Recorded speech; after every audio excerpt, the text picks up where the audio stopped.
If Wookiees are super oily, I can only imagine what his seat in the Millennium Falcon looks like. Just a dark thing. Han's or Chewie's? They don't always sit in the same place? Yeah. Chewie has designated seating zones in the Falcon. I wonder what a shaved Wookiee looks like. Let's not go there. Hello there. You found the Lost Holocron, an ancient artifact of lore and legends from a galaxy far, far away. Each transmission of the Lost Holocron, you will join an episodic discussion of media from the Star Wars universe. We are your guides. I'm Tim, and I'm joined by Kyle. Hi there. Scott. Kamusta ka. And Stuart. Hi, everybody. We will be covering material up to and including Chapter 17 of Heir to the Empire. Scott, what has happened so far? That was Tagalog for hello, by the way. I was wondering. Mine is also Okinawan for hello. Oh my goodness. I just said hi. International. All right, story so far. Luke Skywalker, Leia Organa Solo, Han Solo, and Chewbacca travel to Nkllon, seeking Lando Calrissian. However, before they can touch down, the mining planet is raided by the Imperials. During the ensuing space battle, Luke's mind is touched by another Jedi. He intends to follow the beckon to Jomark, hoping to find a master that can guide him in rebuilding the Jedi Order. Leia and Chewbacca head to the Wookiee homeworld of Kashyyyk, while Han and Lando venture to make contact with aloof smuggling lord Talon Karrde. Grand Admiral Thrawn ambushes Luke on his heading, but fails to capture him. Rather than pursue Luke further, he orders Captain Pallaeon to put a bounty on Skywalker's capture, as he refocuses the Imperial Fleet for their upcoming raid on Sluis. All right, Stuart, so what happened in Chapter 17? Chapter 17, we have, as Thrawn had predicted, catastrophic failure befalls Luke's X-Wing half a light year after his escape. Both the hyperdrive and the subspace radio are damaged beyond repair, leaving him and R2, in his own words, where we can't leave, we aren't likely to be found, and we can't call for help. After investigating the damage, Luke decides the only thing to do is to try to reconstruct the subspace radio. Delegating the tedious task to R2, he enters a Jedi hibernation. Meanwhile, Leia and Chewbacca arrive on Kashyyyk, and the tree city of... You're going to have to help me with this one. This is Rawokroro. Rawokroro.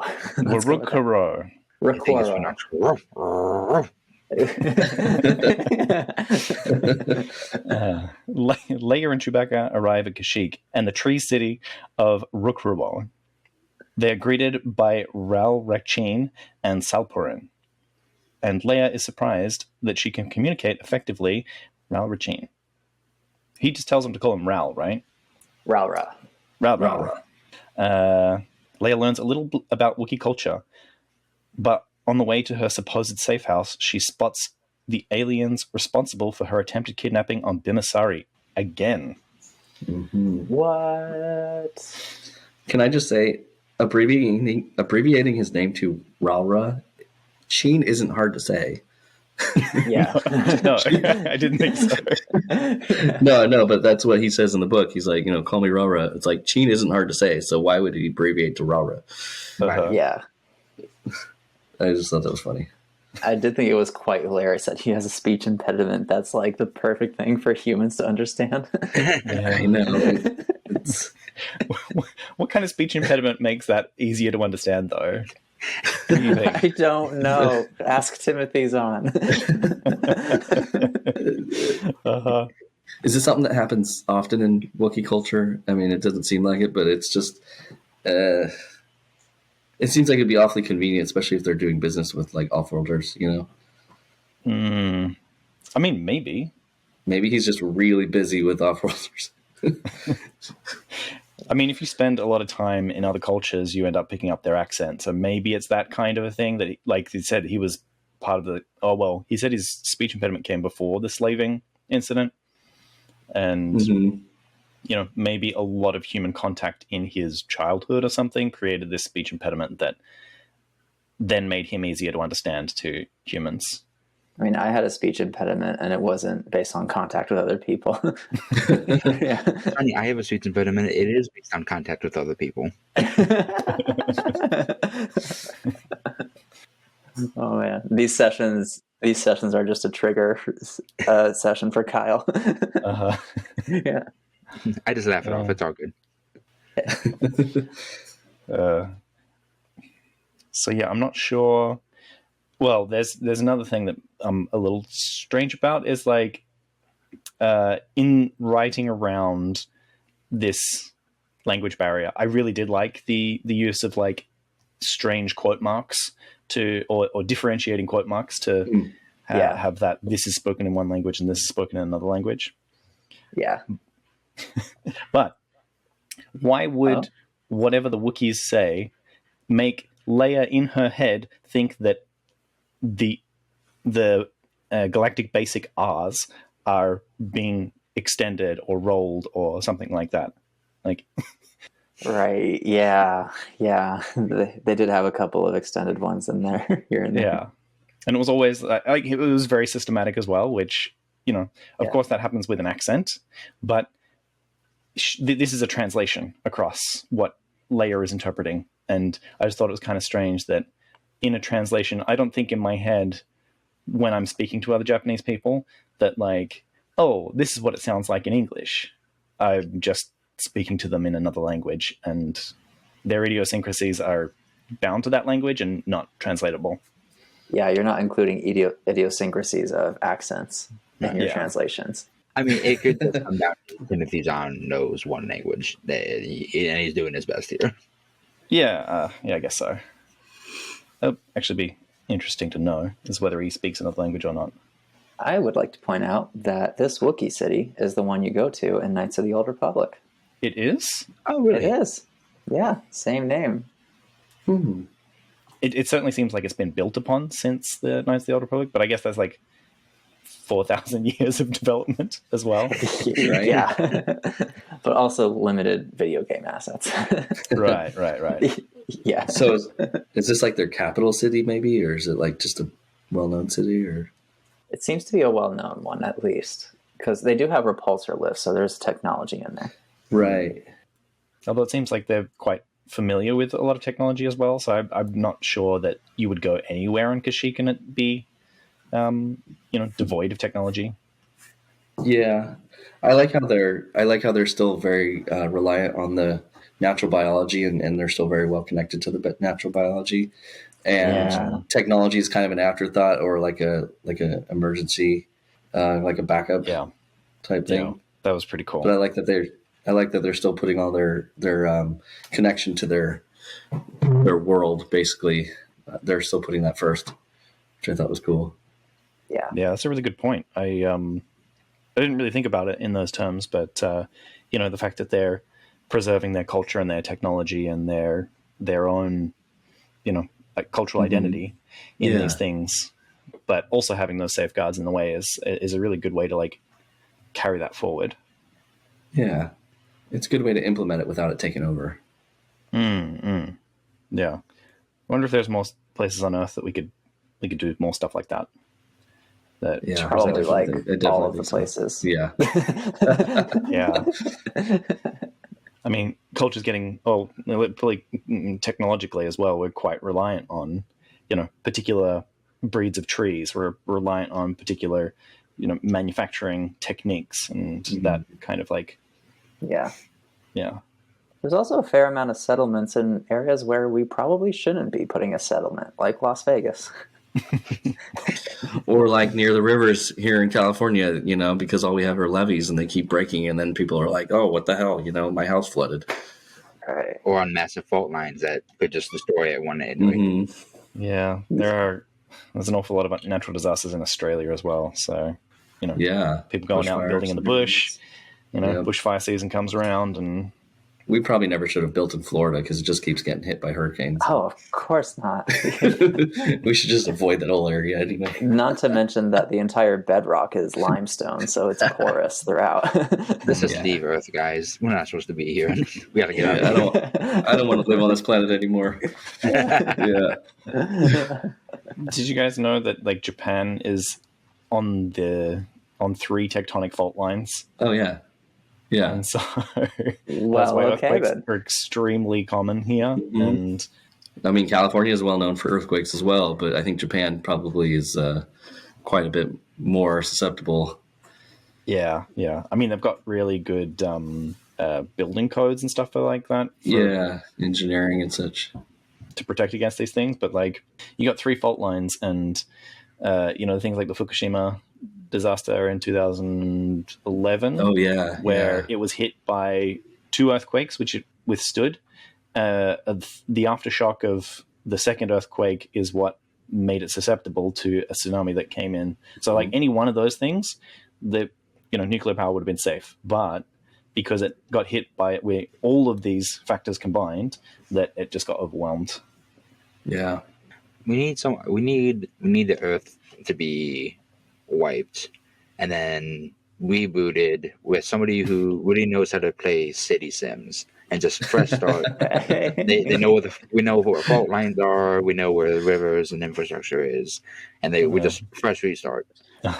So like the U.S., all the states that are on like the west coast and east coast just are abandoned, so everybody just moves inland, like 2 or 3 states. The east coast seems pretty good.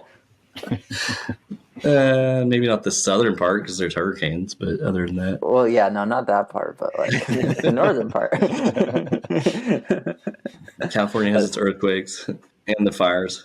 Yeah, I think of the northeast when you say east coast. You think of northeast? Oh yeah. Yeah. I'd like to point out as well, before we keep talking much further, is that Tim, at the end of the last chapter, you jokingly said, "Oh, we're going to go to Karrde next. I can feel it, but I really hope they don't cut away to the Wookiees." Lo and behold, we got a Wookiee chapter. We did. That's true. Timothy Zahn, I know you. I could probably predict the entire plot of the book from here on out. Then. Yeah. Quick, Tim, guess what the last sentence of this book is? Last sentence of this book is? Oh, guess goodness. the last sentence. The last sentence of the entire book? Yeah. Last sentence of the entire book. And Thrawn was mad. Nice. We'll see how close that is. No, don't look it up. We'll find it out later. Yeah. We'll find it out naturally. We've got something on the record, so we'll... Yeah, I don't know if it's ever been said in Star Wars media. Do Wookiees shed? They have to. Does it? Right? I mean, does it have to be just said? Part of like natural biology. Well, I mean, there are humans shed. Are Wookiees hypoallergenic? I doubt we it. had this discussion last time. Yeah, we did. Like, I don't think hypoallergenic's got anything to do with them shedding. They need good. They need like space mane and tail so that they can lather up and keep all the dandruff down. I need to know what Wookiee shampoo technology is. Where is that at? I'm more interested in the conditioner. I don't know why, but I always imagine Wookiees being like really wet, like wet dogs, like smell like wet dogs. Even like when it's not raining, I imagine them being wet, and I don't know why. But, you know what? They are probably really oily. Just like I think as that's a what I'm kind of thinking. like natural water repellent. Just like if you go out and touch like any wild animals that have fur, they're a little bit oily to like keep the heat in and keep the moisture out and prevent bacteria and stuff like that. It's this skin stuff, human skin stuff. It's holding us back.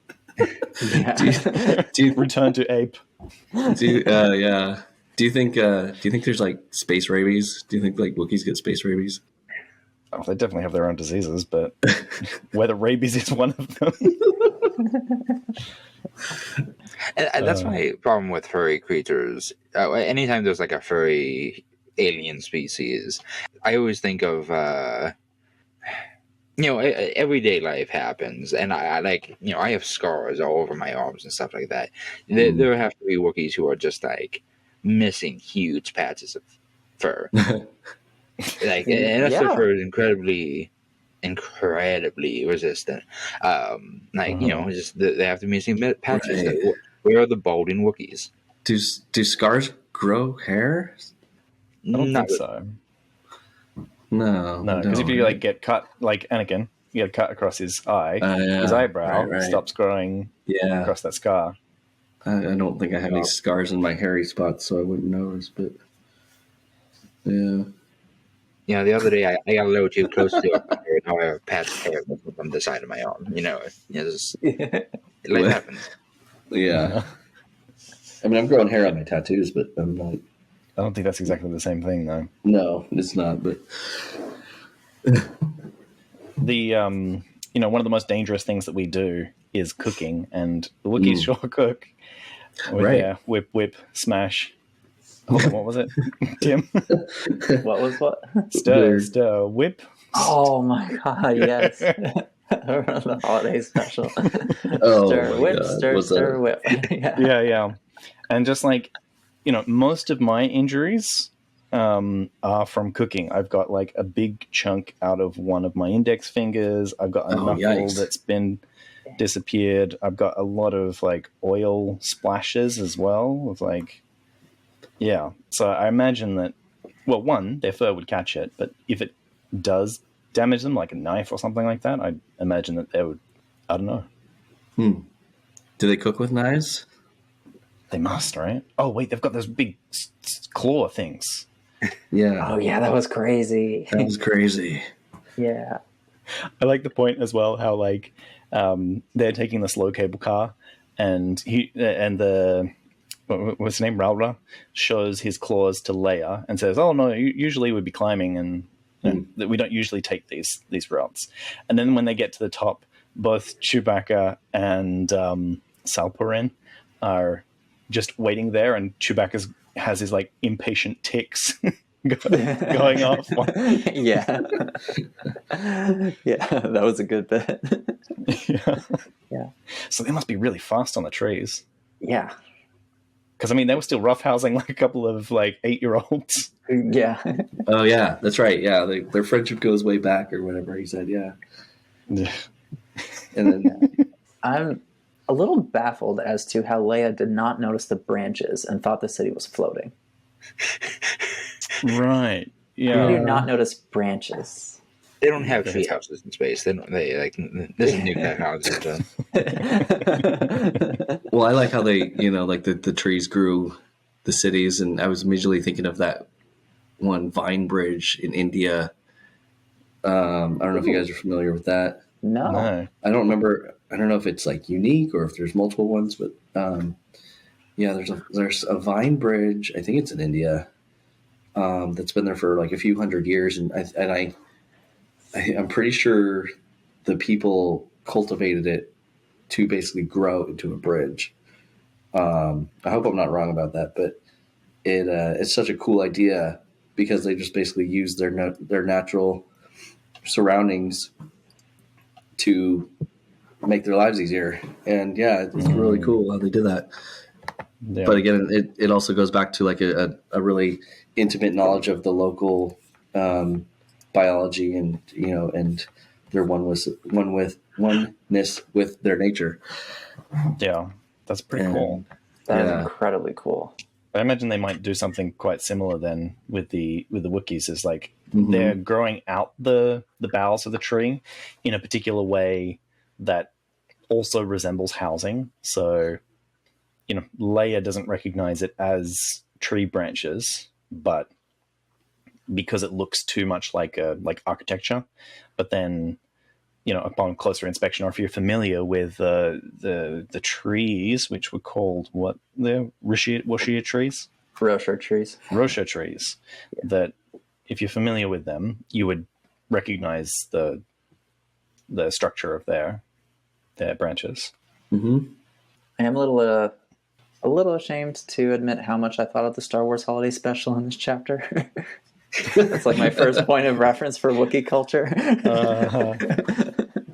Quick Tim, when's Life Day? It's sometime in November or whatever. I kept thinking of Chewie's family's house. Right. And I imagine just a lot of that throughout the village. He has a family that we never ever see or hear from again. Yep. Yeah.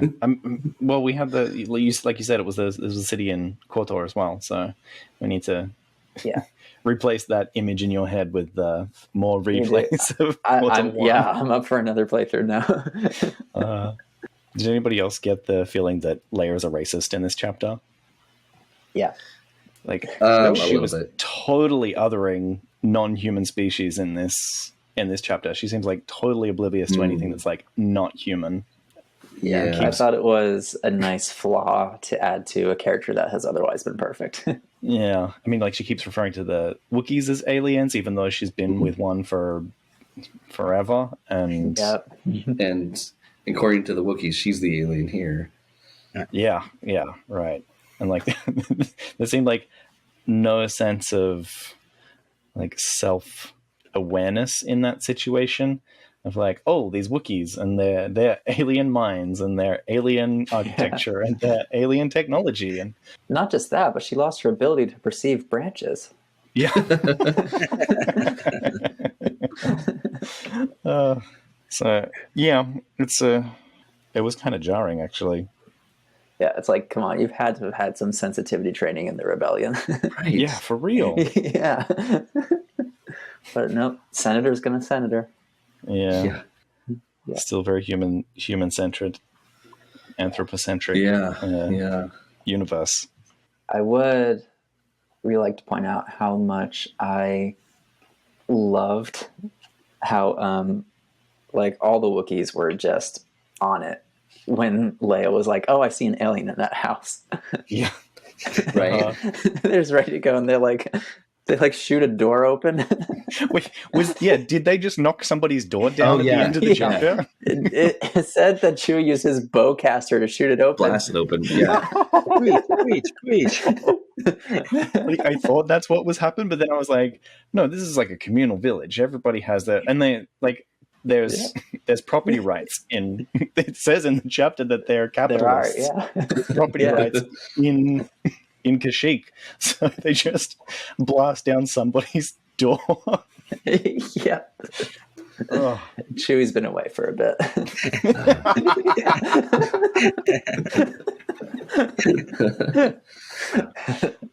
I would love to play Siege with the Wookiees now.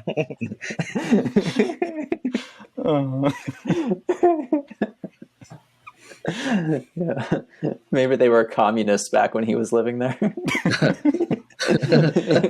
He's like, our door. Right. It's the communal door. Yeah. No Fourth Amendment there.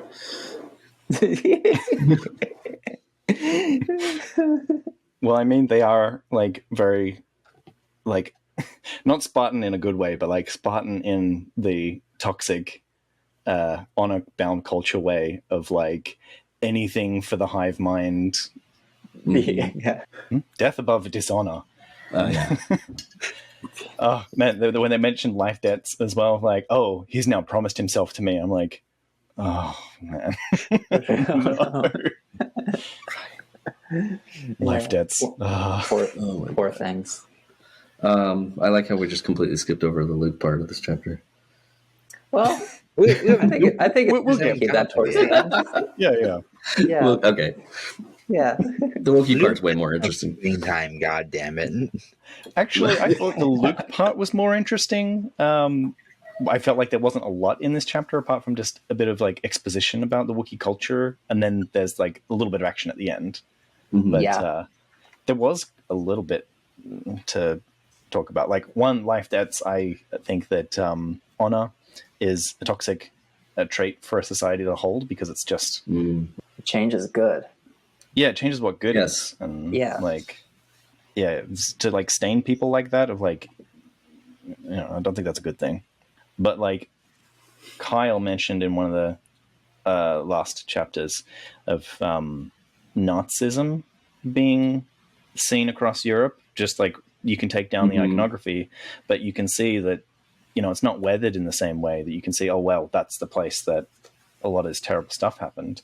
And they mentioned that this dock is big enough for an Imperial Star Destroyer, and then she didn't want to think about how that dock might have been created. Good old Leia, assuming that they're trading with the Imperials right now. That's the impression I got from what she said. No. It was that it was built by the Imperials when they were slaving the Wookiees. They came into... So that's why I was like, oh man, this is like Nazism in Europe. I misunderstood what she was thinking then. Right. I thought she was being paranoid and like, oh, they're probably like working with Imperials now. Yeah. Yeah. See, it's funny. I know that fact of the Nazi symbolism still being seen in Europe. I don't remember talking about that at all. When was this? What was the context? I don't remember. I didn't write down the context for our show notes, just that you had said it before. It's funny. I was reading up on that recently, and someone's like, it's kind of like how you can tell when places used to be Pizza Huts in America. There's a building in Elden Ring submerged in lava that looks suspiciously like a Pizza Hut. God damn it. No one else is the hut. Yeah. I do wonder if the Imperial ships were there for the slavery business, would they not build their own landing pads out of their own materials? Oh, maybe. Why would they do that when they can enslave Wookiees to do it for them? Fair. Yeah. But they would probably be like, our materials are obviously better because we're human, so use our materials. We trust it. We don't trust the trees. Or maybe they just, well, one of the Sun Tzu's Out of War was like, don't bring with you more than you have to, and go conquer the world, use their materials against them. And you're acting like they won the war. did the Imperials not have galactic conquest for 30 years? No, there was a coup that was greatly assisted by mystical energy and one masterful manipulator. And then they just held on to it for years. But then when an actual war happened, no. But is that what happened in this timeline? Is this what... Oh, fair. Right. Yeah. We are in an alternate timeline. You did get me. Yeah. I've been got. So yeah, what I think is they might have gone through, butchered a bunch of trees, and maybe the platform is not like, it doesn't look like Wookiees built it, but like they just took a laser and just leveled it. Yeah. So are there a lot of like hybrid Imperial cultures throughout the galaxy then? Oh, I kind of think so, because I thought there were different like leaders of different remnants at this time. I would think that, like, at least in places of administration, that there would be quite a strong dominance of Imperial culture. Yeah. Even if they vacated, that in order to keep things running, it's hard to break that culture. Yeah. We did actually see that in action in Andor, now that I'm thinking about it. You know, granted, alternate universe, but on Ferrix, the people there still have their culture together. And then the Imperials in administrative spaces, you know, it's very Empire. Mm-hmm. Yeah. Yeah. I know. Yeah. And I know at this point there was also, I guess, I don't know if he was like an Imperial leader of a remnant or what exactly he was, but he went by the title of Warlord Zinj. You guys remember that name? I haven't heard of him. It's Zsinj. I think I'm saying it right. I have no idea, but yeah, he was basically like the antagonist of one of the other Star Wars books I've read, but which I think he was prior to Thrawn. But he may have been at the same time, but I can't remember exactly. Oh, this dude looks like an Imperial. Oh, his official title was Warlord of the Empire. Zsinj. Homeworld of Fondor. He appeared. I always have to like skip over the personal profiles, because like as soon as I see, oh, they died in this year, I'm like, oh, damn it. Right. I know. I can't remember if he was like prior to Thrawn or if they were like coexisting at the same time, just in different remnants or so. But I'm not. Okay. It seems like he was mentioned in the X-Wing series. The Courtship of Princess Leia was his first appearance. That was it. Yeah, that was the one I read. Yeah. And he gets a lot of mentions all over the place, apparently. Oh my god. Okay, so I read further. Do I take off my There is headphones? another decoy Millennium Falcon tactic used, this time by the Rebellion to get him. Oh my god. They called it the Millennium Falsehood. Oh my god. But this one is more plausible because Han knows his ship and they would be Right. less familiar. Yeah. It's just funny to see that in two instances. Uh-huh. Right. It's like who copied who in this, which author copied the other author. Or maybe they had the ideas independently and just didn't read each other's stuff. Yeah, It could be. that's what I would guess. Speaking of the way that people use the timber and the wood and the Worcestershire trees. Rishaw. Worcestershire? Worcestershire. Worcestershire trees. So yeah, the Worcestershire trees. We mentioned last time of like the needlepoint, not needlepoint. What do they call it when they stuff the felt Oh, yeah. with their excess hair? They Yeah. were they were, Their they were hair felt art. stuffing or felt pointing or something like that. But when it was describing the landing pad and how it was like charred from all the spacecraft taking off, it reminded me of a thing that I saw in mainland Japan where they would burn wood, just like scorch the outside, and it's used as weatherproofing and stops insects as well from eating through it because they don't want to eat burnt wood. Ooh.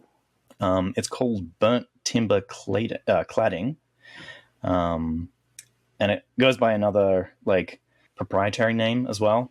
But it's burnt timber cladding, which they would scorch the surface of it, and they would use it on their fences, and they could use it on reclaimed wood as well. The place that I went, that they used it, there was a lot of reclaimed wood from when these Omi Hachinin were traders, and they would trade across this great lake that's in the middle of Japan. And then when they settled, they would take the wood from their boats as it got reused when they had to rebuild their boats, and they would take that and use that in their housing and their other structures. They would scorch it and then do that. That sounds so cool.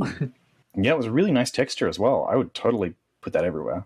Yeah, no, it looks beautiful from these images I'm seeing. So does the scorching somehow like seal the edges of the wood? Does it seal it? You said something about waterproofing it? No? Yeah, it waterproofs it because like it becomes hydrophobic when it's burnt. So it's not got that kind of like absorption that natural or dry wood has. And it also apparently acts as a fire retardant as well because it's already burnt. Nice. It's pretty smart.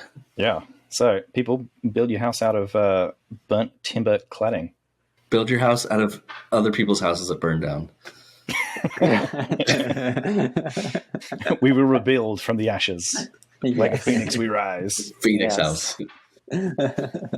The other thing about Wookiee culture that kind of interested me was that because they're hairy all over, like what kind of clothes do they wear? And they just had baldricks, which is the thing that we see Chewbacca wearing, which is just basically a utility sash. The ammo belt. A bandolier or something. Yeah, bandolier. Very practical. Yeah. I mean, like, Yeah. there's no need for a shirt when your armor's like right there. Yeah. I mean, if they're not wearing clothes to cover up, the only other reason is to protect from the elements. But it seems like they're good. It seems like they're pretty comfortable in their climate. Yeah. Mhm. Yeah.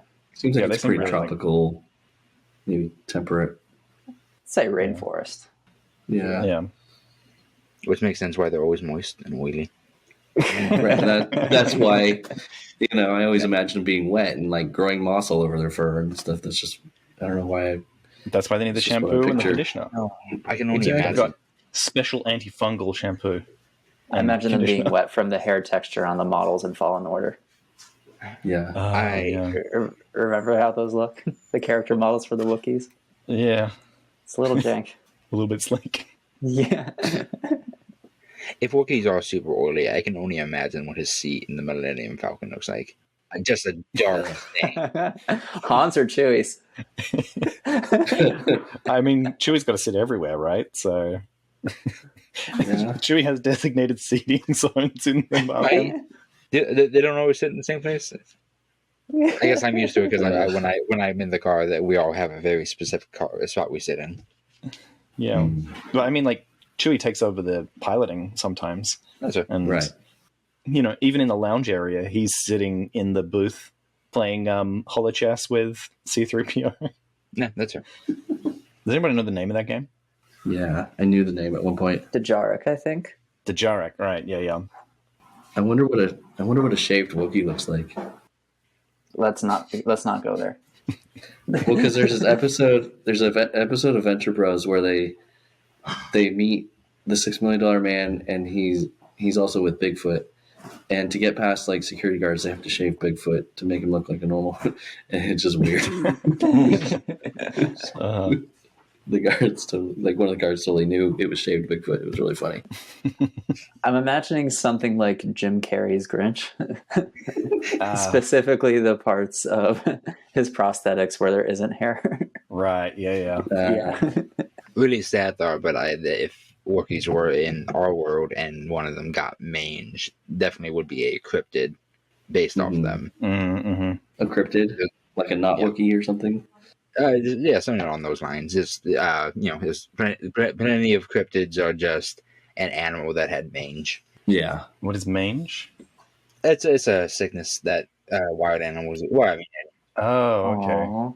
Caused by microscopic mites pretty that sad. burrow into the skin. Oof, jeez, yeah. That's what it is. Yeah. Have you ever heard like you mangy animal, you mangy mutt? Mange mutt. That's where it comes from. Okay, I didn't realize that's where it came from. Any other points that people want to talk about in the Wookiee section? I know it's a lot of exposition, but I like being there. Yeah. I'd visit. I'm doing another visiting KOTOR. I might have to start playing that again. You will always have to start playing that again. I just never finished, so for me it would be again. I'll play it one day, I swear. All right, cool. And Wookiees seem to have no last names, which they're one of my people. Right? Let's do it for all the shit you give Wookiees. Turns out you're one of them. Because they kept referring to her like as a full name, just condensed together. I'm surprised she didn't say Leia. Just Leia is fine, considering he wanted to get rid of Sheen at the end of his name. Right, or like Han Solo. Reminds me how in Avatar the Na'vi call Jake Sully, like all one word. Yeah, right. Let's go to space, guys. Let's go to space. Let's get stranded. Let's talk about Jedi hibernation. Yeah. Yes. All right, I got a quick question, particularly to you, Scott. Like, you read a lot of other sci-fi as well. Technobabble, yay or nay? I like it, but it can get a little confusing. It's usually just something that I have to kind of go over a couple of times. Yeah. But at the same time, it can be like, the writer's just totally writing out of his ass and just like make it up, I feel like that's particularly apparent, like as it dates as well, as you get further away. It's like, our basic understanding of stuff just kind of increases over time. And the technobabble of like the 1960s to 80s just sounds very like they're just making, like you said, talking out of their ass, just making it up all the time. Yeah. And I was really impressed with how do you say the author's name? Is it Cixin Liu? Cixin Liu? Cixin Liu, yeah. Yeah, I'm really impressed with a lot of like his technical stuff. Yeah, he does a lot. He seems to do a lot of research. Yeah. Before. What has he written? He's did the 3-body problem. Remembrance of Earth's Past. Yeah. The trilogy, better known as 3-body problem. Yeah. Nice. He wrote some other stuff as well. The Wandering Earth is probably one other well-known. Ball Lightning. Oh, Ball Lightning. Ball Lightning. Yeah, I haven't read any of those yet, but yeah. No. Pretty impressed with his writing and his, like, the technical stuff in his writing too. Yeah. What about you, Tim? How do you feel about Technobabble? I'm a huge fan because I don't care how it ages or if it makes sense. I just think it's really nice flavor text. And I think it always makes the world feel like a little bit more lived in and richer to me. And then if it makes no sense, then you can have some ironic fun with it. Yeah. So I feel like there's just positives no matter what way you put it. Yeah, it can make for some pretty interesting reading, but I never bothered trying to understand it because I'm like, they probably made it up, but yeah. I'm just like, oh, it's nice. Yeah. Yeah. Especially if they have a funny sounding word. Yeah, right.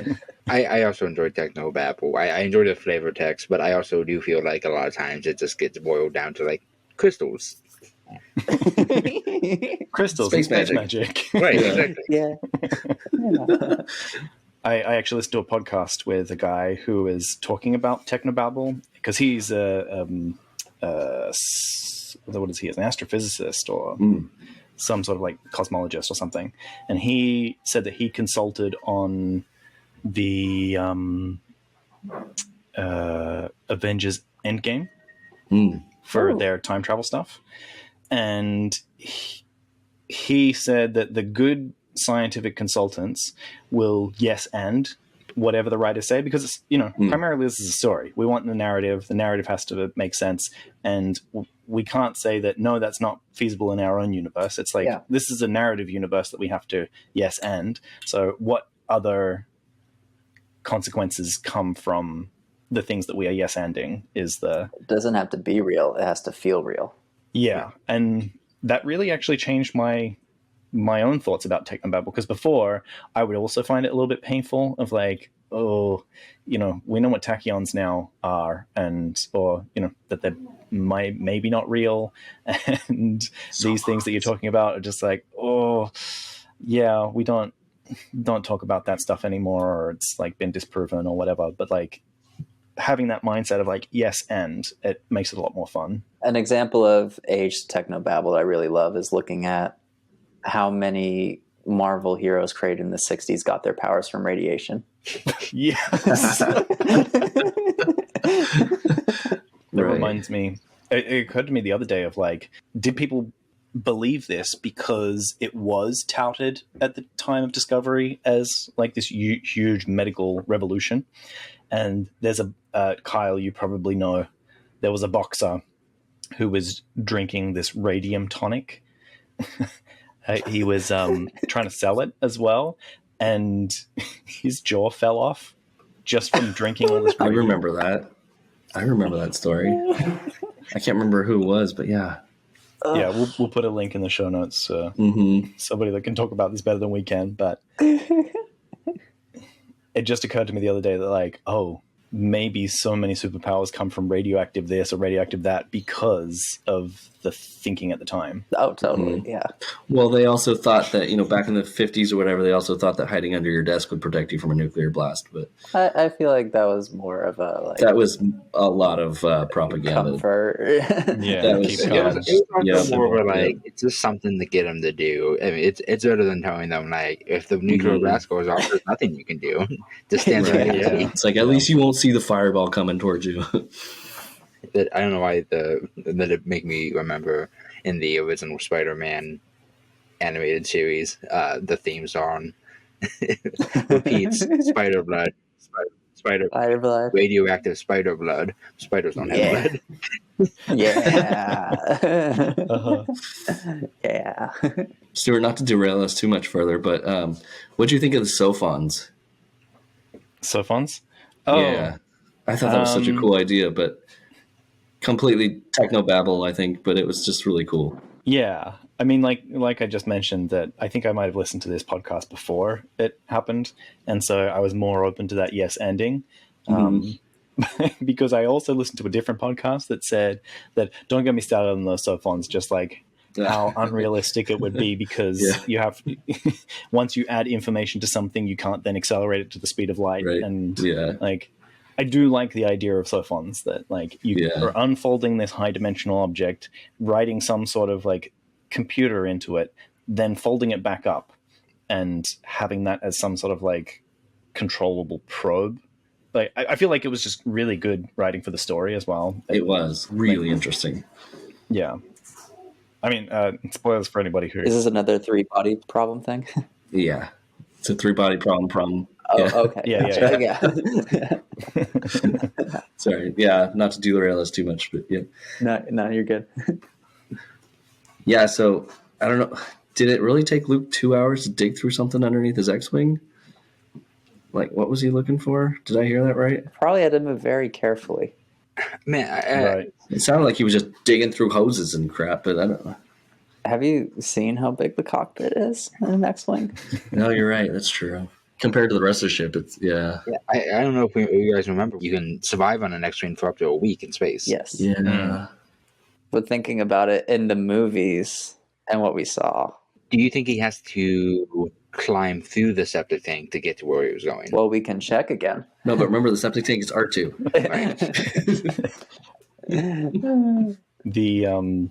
The thing about that as well is like he would have to be very careful, because if he got separated from the X-wing at all, he's in deep space. So I don't think that he's got any like jets on his own flight suit that would help him get back to there. He would have to have, and at this point, I don't think R2's got any like booster jets in his legs, like in the prequels, or is it just Revenge of the Sith? It was Attack of the Clones that they started.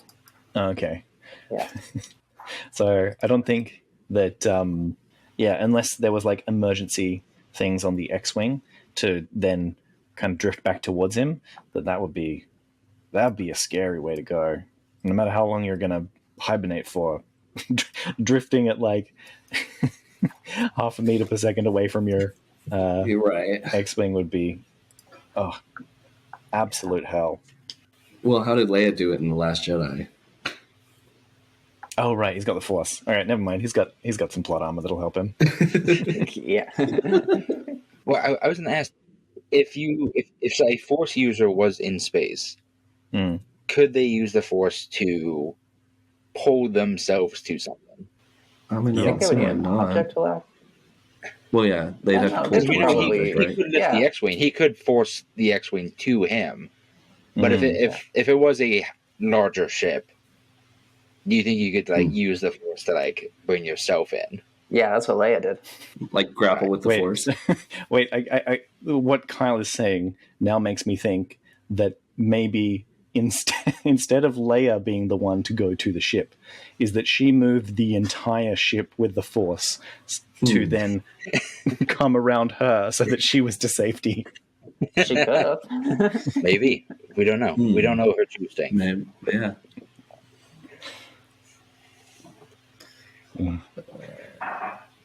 So then could he use like force push to push himself? Do you think he could force push like the opposite direction and then have himself push towards the X-wing? I guess that depends on whether Newton's three laws of motion. Does telekinesis work in a vacuum? Yeah, if Newton's three laws of motion apply to the Force or not. Right. Or is it just space magic? Do you think Luke has ever used a vacuum?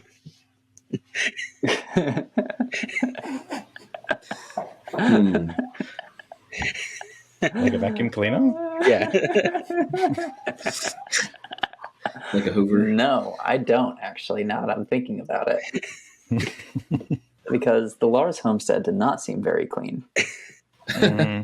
I have a feeling if there were any cleaning, it would be done by droids. They would probably use brooms instead of a vacuum cleaner. It's all And then sand. he goes off and Gets becomes everywhere. a rebel hero. Right. Sand is actually very coarse, and if you look at it under a microscope, it's like it would cause abrasions within your vacuum cleaner. Yep. So, Yeah. He never has. Probably doesn't even know what it is. He's going to freak out as soon as he sees one. There's a tiny universe in there. He's going to have flashbacks to Bespin. It's just the vacuum of its tiny little space. Right. did he get picked up by a vacuum tube in Bespin as well? Basically, yeah. And so he's Right. being surprised by this new phenomenology. Whoa!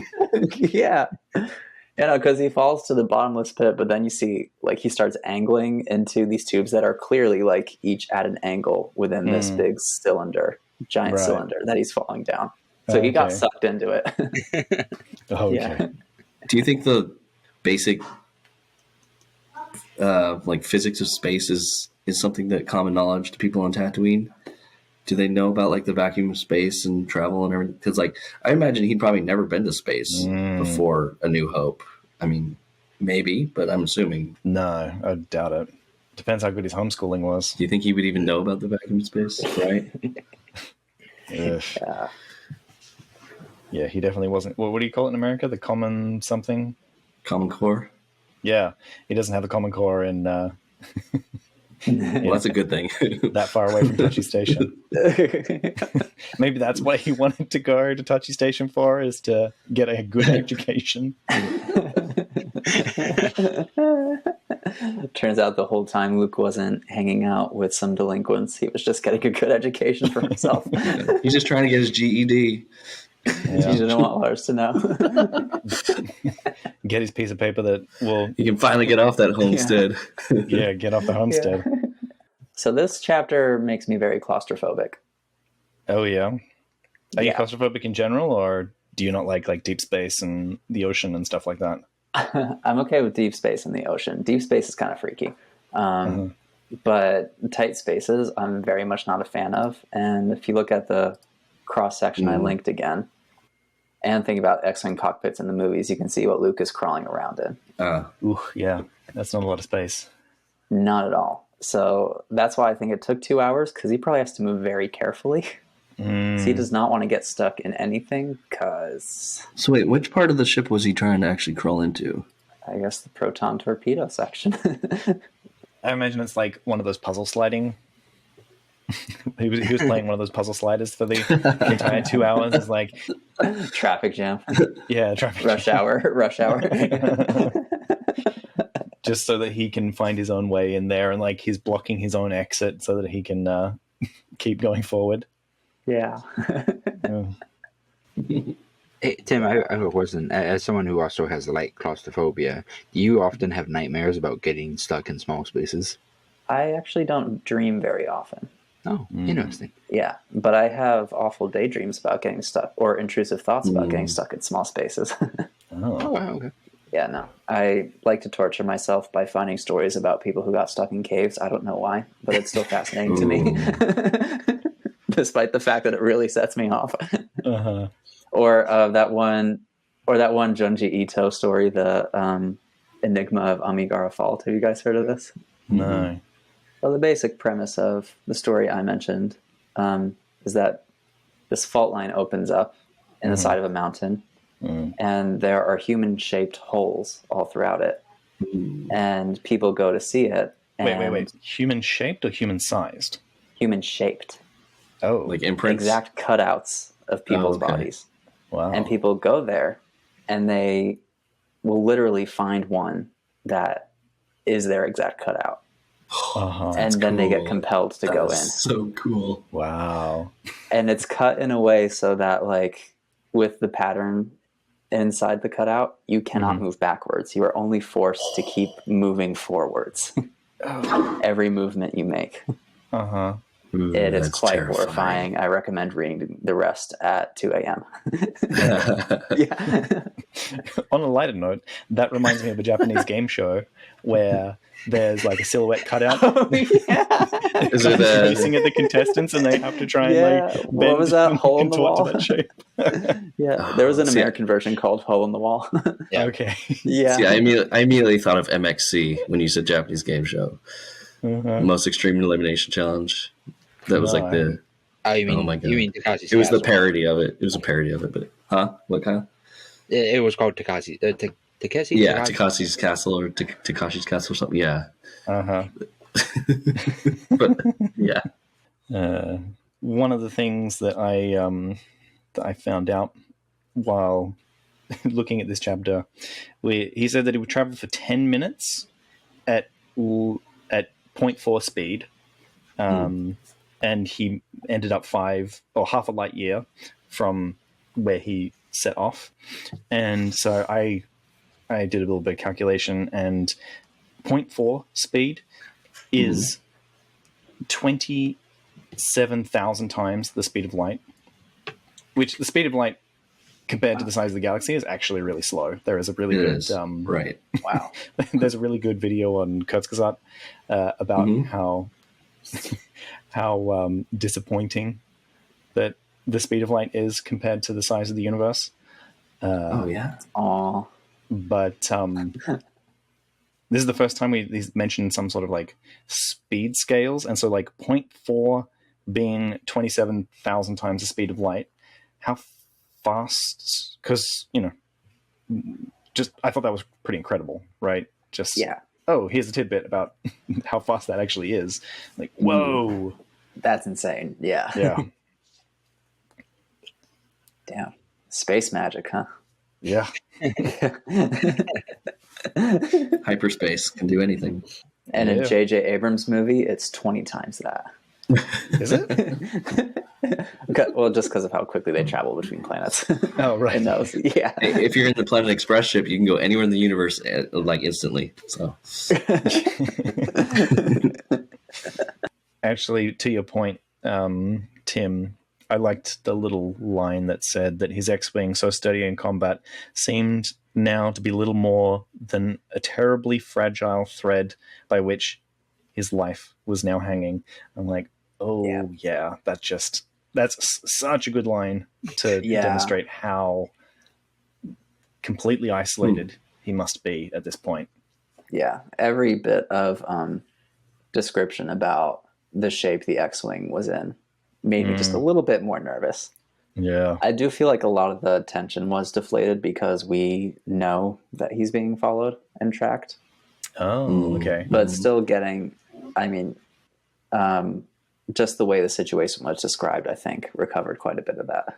I did not like thinking about this. Well, actually, we don't know who he's being tracked by. He's going to be found by a bounty hunter. Well, we know he's going to be found, or he could because Thrawn's after him. Explicitly said he can only go this far. We have several people going after him. Like, we're going to get him. Yeah, I'm curious why did the radio have to go out? Because it was connected. It was all connected. Yeah, it said that like because of the overloading that it crossed the circuits and something technobabble about subspace radio crystallized, which was quite cool. I did like that. Like just like when you have battery leakage and like there's when a battery leaks, it kind of crystallizes like that. That's kind of the image that I had in my mind. So if you had to repair this, he had the choice between his repulsor lift drive and his sensor jammers. Which one? Which one do you disassemble? Oh man, the sensor jammers. So does that just jam other like signals? Yeah, which would be quite useful for him right now. Yeah, he's going to be found by a bounty hunter. He wants the timing, so taking off any offensive capacity is a little bit, You know what? Just Jedi hibernate and wait for the inevitable. I don't want to make a decision. Too much. Yeah. That kind of is his decision in the end, really. Yeah. He lets R2 do all the work. Yeah. Like, all right, R2, figure it out. I'm gonna go to sleep. R2's there whining, and like, this would be faster if we were both doing this. He's like, nah. You know what? He could do it with the Force. Like, he could just have something spinning, and like, he just needs to concentrate on keeping that spin going. He doesn't need R2 to do it the slow way. Yeah.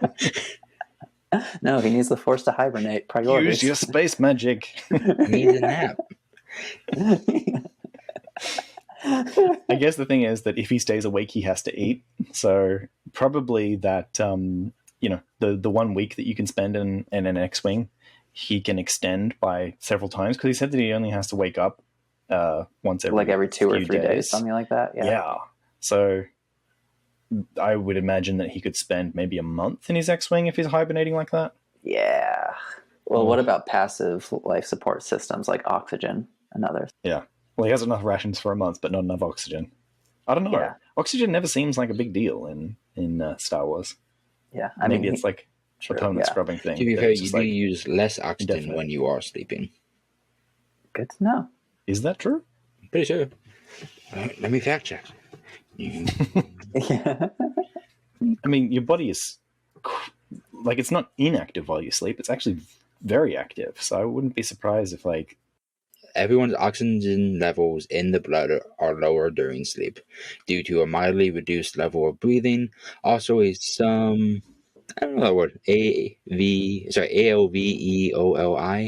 drop out of during sleep. Oh, alveoli. Alveola. If your waking oxygen saturation is greater than 94% in the room air, it's unlikely that your saturation during sleep will fall below 88%. So it's slightly reduced, but it's reduced. All right. So maybe he's got 2 weeks. That's a good compromise. Yeah. Or if he's got sleep apnea, he just doesn't get any oxygen when he sleeps, like me. So. Oh. No, he's got one of those like they have in the fighter jets. Those. Okay, yeah. Oxygen to the fighter jet pilots. I had to sleep with one of those, and it's terrible. I hate it. That's because you're not force hypernating. You're, right. Stupid human sleep. God, I would love to be able to just, Jedi hibernation, Jedi, This is honestly one of my favorite force powers. I'm not lying. Put myself in like a force-induced trance. Just let the force keep my airways open. Force hypnosis on your own breathing. Oh, what would be nice is if you could do like a work trance while you're at work, where you're still functioning, able to work, but it's like you're not there. Right? You clock in. Okay, cool. Oh, it's already time to clock out. Sweet. That would be amazing. You're like, oh, we come back tomorrow. Oh, it's like, oh yeah, you crashed into 3 things with the fork. Oh, okay, cool. It's like, please don't come back here again. It's like highway hypnosis when you're driving. It's like you're driving. And you're like, wait, how did I get in my driveway? Oh, yeah, okay, cool. Cool. Any final thoughts on the chapter? I didn't feel like a lot happened, but I felt like it was quite tense. It was really well done. I feel like. Yeah. Yeah. Yeah, no, I enjoyed this one, honestly. All right, well, now that Luke is asleep, let's see if something happens. Let's see if Thrawn's call has been answered. Ooh. Ominous. Very ominous. This has been The Lost Holocron. You can find transcripts, links to discussions, and more at our website, lostholocron.com. While you're there, you can learn how you can support the creation of future episodes. Read on, and we will be waiting for you in the next transmission. We would be honored if you would join us.